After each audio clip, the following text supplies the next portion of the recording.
কাছে জমা করে রাখো। আমি তো বেঁচে গেছি, আমি তো বেঁচে গেছি, বেঁচে গেল মান, নইলে লোকে বলতো মোরে অবৈধ সন্তান। একটু অবৈধ সুখ পেতে মা, একটু অবৈধ সুখ পেতে মা আমায় পেটে নিলে, কলঙ্কের ভয়ে তুমি আমায় সরে ফেলে দিলে। তোমার মাও করতো যদি, তোমার মাও করতো যদি তোমার সাথে এমন, বুঝতে মাগো সেদিন তুমি মৃত্যুর যন্ত্রণা কেমন। সাবধানে থাকি গো মা বোন পর্দার আড়ালে, সাবধানে থাকি গো নারী পর্দার আড়ালে। আজকালের নারী গনে 7 মিনিটের আবেগ মাগো 5 মিনিটের মন, কে তুমি মা দেখতে দিলা না এই পৃথিবীর মুখ। 10 মিনিটের আবেগ মাগো 5 মিনিটের মন, কে তুমি মা দেখতে দিলা না এই পৃথিবীর মুখ। জোর করে আসিনি ক তোর শরীরে আমি, পৃথিবীতে নাকি সন্তান হয় মায়ের কাছে দামি। তবে কেন সুখের ভুলে আমায় পেটে নিলা, সুখের শেষে কেটে ছিঁড়ে আমায় ফেলে দিলা। একদিন তুমি আমার কাছে, একদিন তুমি আমার কাছে আসবে ঠিকই মাগো, কি বলবে পর্দার আড়ালে। হাদিসে হারাম বলে অন্য দেখিলে, সাবধানে থাকি ও মা বোন পর্দার আড়ালে। শোনো নারী কোরআনের বাণী, যেও না গো পর্দা ছাড়ি, সুপারিশ করবেন না নবী দায়ীশ হইলে। সাবধানে থাকি ও মা বোন পর্দার আড়ালে। শর্ট কাটিং এর জামা পরে, মুখে পায়ে আলতা মেখে, শর্ট কাটিং এর জামা পরে, মুখে পায়ে আলতা মেখে, রূপের বাহার দেখিয়ে তারা রাস্তাতে চলে, রূপের বাহার দেখিয়ে তারা মার্কেটে ঘোরে, স্বামীকে তারা ঘরে রেখে। আজকালের নারী গনে স্বামীকে তার ঘরে রেখে, মার্কেট না করলে তাদের মনটা না ভরে, বাজার মার্কেট না করলে তাদের মনটা না ভরে। সাবধানে থাকি ও মা বোন পর্দার আড়ালে, সাবধানে থাকি ও নারী পর্দার আড়ালে। পর্দা করতে হবে মা বোন। যদি আমরা পর্দা না করি, তাহলে পর্দা না করলে আমাদের জন্য কি শাস্তি আছে। একটা হাদিস আপনাকে মুসলিম শরীফ থেকে শোনাই। রাবী হচ্ছেন আবু হুরায়রা, তিনি বলছেন বিশ্বনবী বলছেন, নিসাউন কাসিয়াতুন আরিয়াতুন মুমিলাতুন মাইলাতুন রুসুহুন্না কাসনিমাতিল বুখতিল মাইলা লা ইয়াদখুলুল জান্নাতা ওয়া লা ইয়াজিদনা রিহাহা ওয়া ইন্না রিহাহা লা ইউজাদু মিন মাসিরাতি কাযা ওয়া কাযা। বক্তা আছে কি? চলে আসেন তো। নারীকুল যারা আমরা বেপর্দা হয়ে চলি, পর্দা করি না। নিসাউন মহিলা কাসিয়াতুন আরিয়াতুন মুমিলাতুন মাইলাতুন, এক প্রকার মহিলা আল্লাহ রাসূল দেখেনি, সিনফানি মিন আহলিন নার। বিষ্ণু বলছেন 2 প্রকার লোক আছে জাহান্নামী, তাদেরকে আমি দেখিনি। তার মধ্যে 1-2 সেই পোশাকটা হচ্ছে উলঙ্গ পোশাক। উলঙ্গ পোশাক কাকে বলা হয়? যেই পোশাকটা দেখে আপনার দিকে আকর্ষণ যাবে, যে পোশাকটা দেখে আপনি মনে করছেন উলঙ্গ পোশাক আবার কেমন কি। ও আমার বোন রে, যে পোশাকটা তুমি পরো, ওই পোশাকটা পরতে গিয়ে তোমার শরীরের এমন অঙ্গ যেন ভঙ্গিমা যেন বোঝা যায়, পরপুরুষ যেন উপলব্ধি করে এইরকম একটা পোশাক পরেছ। যে পোশাক অনেক মা বোনকে দেখা যায় রান্না করতে গিয়ে বারান্দায় বসতে গিয়ে আপনার কিনা ছোট ব্লাউজ পরে সুন্দর করে আর কাপড়টা থাকে না, তার মানে ওটা হচ্ছে একটা উলঙ্গ পোশাক। আর ওই উলঙ্গ পোশাক হয়ে যদি কেউ পরে, শুধু তাই নয়, তার অনেক মেয়ে আছে কুজের ন্যায় ভাবে তার চুলটাকে কুজের ন্যায় করে উঠিয়ে দেয়। অনেক মেয়ে আছে দেখবেন রাস্তায় চলতে চলতে মেয়েরাকে চুলের ভানি এমন করে উঁচু ভাঁজ করে ধরে, ওটা হচ্ছে কুজের ন্যায়ের মতন। যদি এই ধরনের মেয়েরা নিজে আকৃষ্ট হবেন এবং পুরুষকে আকৃষ্ট করবে, নিজেরাও আকৃষ্ট হবে, পুরুষরাও আকৃষ্ট হয়ে যাবে। আকৃষ্ট মানে পুরুষও দেখবে আরে কার মেয়েরে কেমন করে সেজে আসে, আর ও চাইবে আকৃষ্ট করতে, ও চাইবে আকৃষ্ট করতে, পুরুষরাও তার দিকে আকৃষ্ট হবে। তো বিষ্ণু বলছে লা ইয়াদখুলুল জান্নাতা, তারা কোনোদিন জান্নাতে যাবে না। লা ইয়াদখুলুল জান্নাতা ওয়া লা ইয়াজিদনা রিহাহা ওয়া ইন্না রিহাহা, তারা জান্নাতে যাবে না, যাবে না। জান্নাতে সেন্ট যে থাকবে, যে সেন্টটা অনেক হাজার বছর পর্যন্ত সেন্টটা পাওয়া যাবে, ওই নারী কোনোদিন সেন্টটা পাবে না। ওই নারী জীবনে কোনোদিন সেন্টটা পাবে না। জান্নাতের সেন্ট অন্য আদার্স কোনো পাপী পেয়ে নিতে পারে, কিন্তু এই বিশ্বনবী বললেন যারা বেপর্দা হয়ে যে মেয়েটা চলবে, ওই মেয়েটা কোনোদিন জান্নাতে যাবে না। ওয়া ইন্না রিহাহা, জান্নাতে যাবে না তো যাবে না। লা তুমসিরাতু কাদা ওয়া কাদা, জান্নাতের সুগন্ধি পর্যন্ত পাবে না। জান্নাতের সুগন্ধি এত দূর পর্যন্ত পাওয়া যায়। তাহলে অপরাধীটা কে? কারা জাহান্নামী? জাহান্নাম তো যাবে যে মেয়েরা নিজের অঙ্গি ভঙ্গি করে রাস্তায় চলে, ও ভাবছে আমি রাস্তায় যাব, পরপুরুষ যেন আমার দিকে চেয়ে থাকে, দেখে, আর এটাই স্বাভাবিক, আর এটাই হয়। আর এই রকম যদি হয় তো আল্লাহ রাসূল বললেন তাহলে এসে গেছে, তাই তো ঘরের নারী রাস্তায় নেমেছে, কিয়ামতের আলামত এসে গেছে, তাই তো ঘরের নারী রাস্তায় নেমেছে।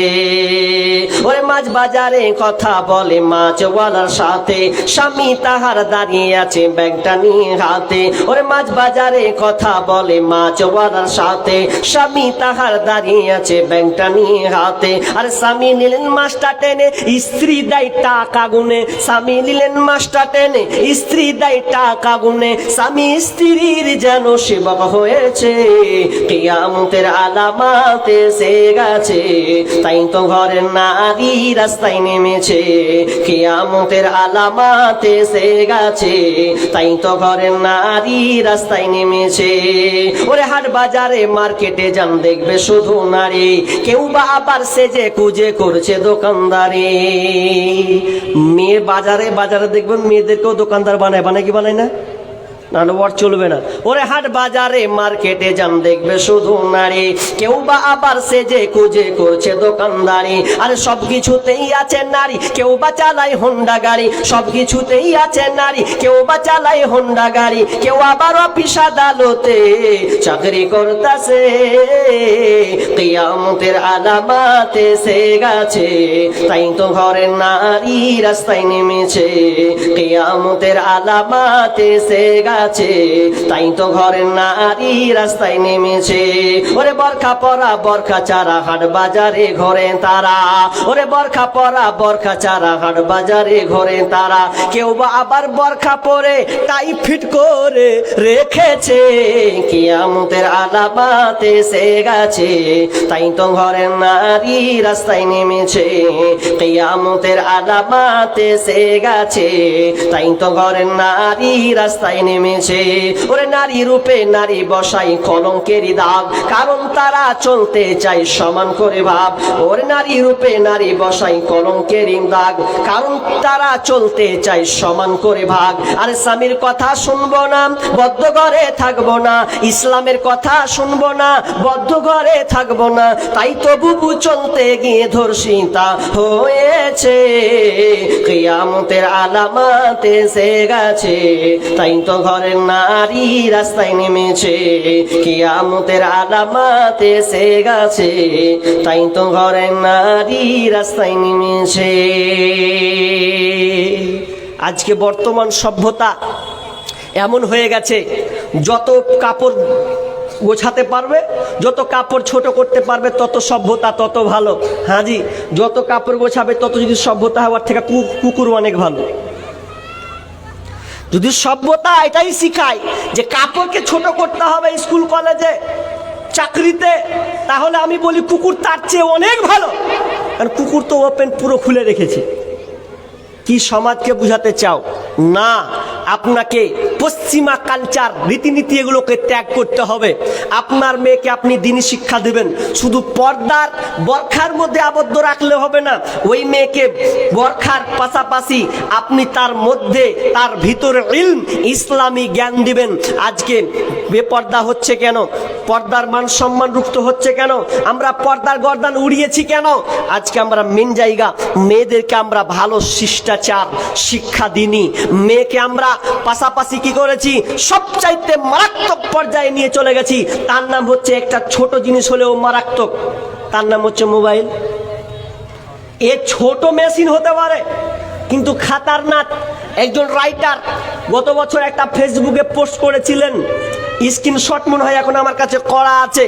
তিনি বলছেন, কোনো গার্জেন, কোনো বাপ মা যদি একটা মেয়েকে, প্রাপ্তবয়স্কা মেয়েকে যদি একটা মোবাইল দেওয়া হয়, তাহলে জেনে নিতে হবে ওই বাপ মা মেয়ের জন্য পরপুরুষের জায়গা করে দিল। কথাটা আমি বুঝতে পারলাম না। কি কথা?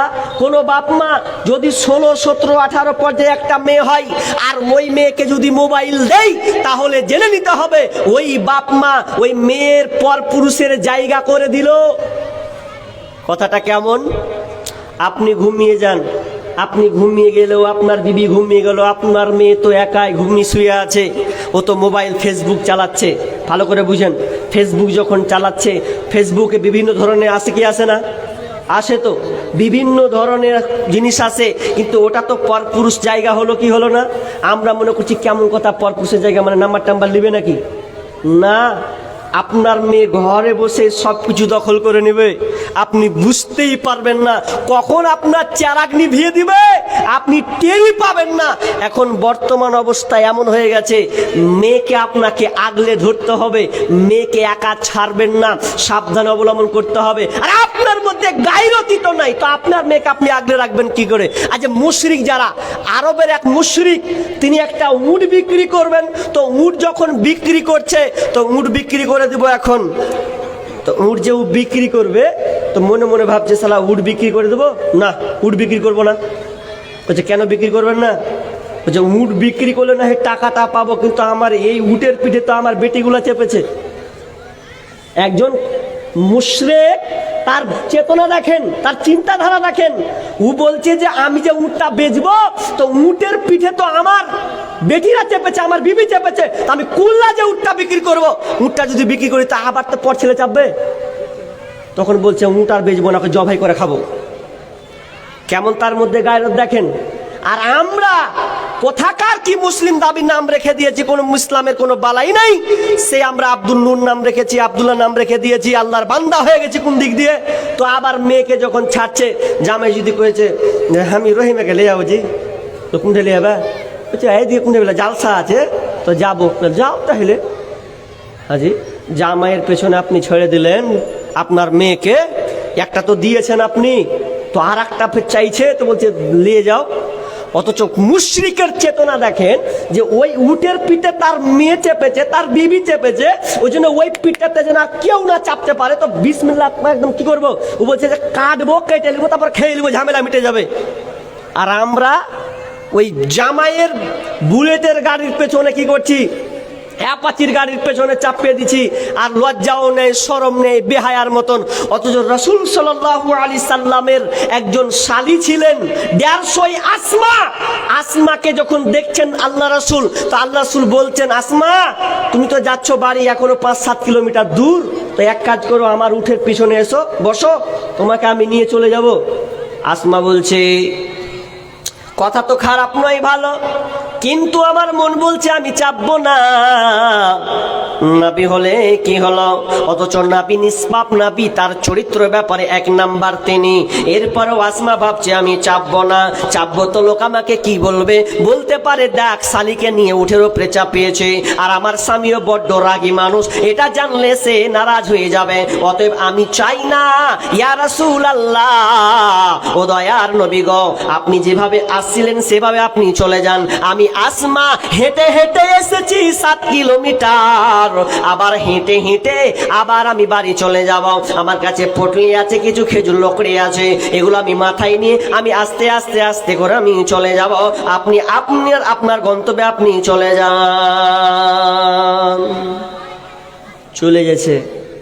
আর আজকে আমাদের যদি জামাই বাড়িতে আসছে তো বলছে যা, তো দুলাভাইকে দিয়ে গে কি দে, ডিম দিয়ে গে, চা দিয়ে গে, ওকে একা ঢুকাচ্ছে ঘরে গো, বেহায়ের মতো নিরজ্জ। আর অনেক মা আছে বেহায়া, যা তো জামে এসে, যা না আবার শরম করবি, খেপি যা, তোরই তো জামে, দুলা ভাই যা, দিয়ে আবার সব আগিয়ে দিয়ে দিয়েছে যে জানে না এন্টুকা মেন্টুকা সেন্টু क्या हो रहा है ও পাতা নেই। আগে তো খোঁজ লাগাতে হবে ওটাকে কিছু আমরা খোঁজ নিলাম না। আচ্ছা একটা কথা বলেন, আমি ছেড়ে দিচ্ছি একটা উদাহরণ, এক্সাম্পল। কি উদাহরণটা আপনি অনেক পুস্তকে পাবেন, অনেক আলেমের কাছে শুনেছেন। আচ্ছা একটা কথা নাই যে বিড়ালকে যদি মাছ জোগাতে দেয়, আচ্ছা মাছ সুরক্ষিত রাখবে? কি বলেন আপনারা? বিলাইকে মাছ জোগাতে দিয়ে গেছে, বলছে বিলাই রে মাছটি আমার জোগা, আমি আসছি। এসে দেখছে তো কিছু নেই, কাঁটা খানটাও নেই, সবই খেয়ে হজম করে দিয়েছে। তো ওই রকমই তো হবে। আপনি যদি আপনার জামাইকে বলেন যা তা বেটি থাকলো নিয়ে যাও, ঢেলিয়ে যাবা, কি হলো হ্যালো আর গেল, কি আর হবে?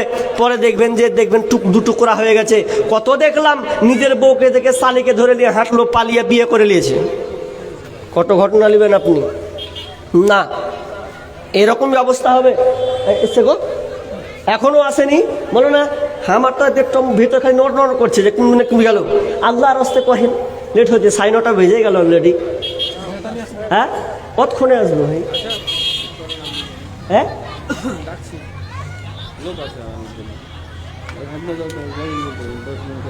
আরে সুবহানাল্লাহ, আমি গাজাল বলবো, বকতালে আছেন না জি?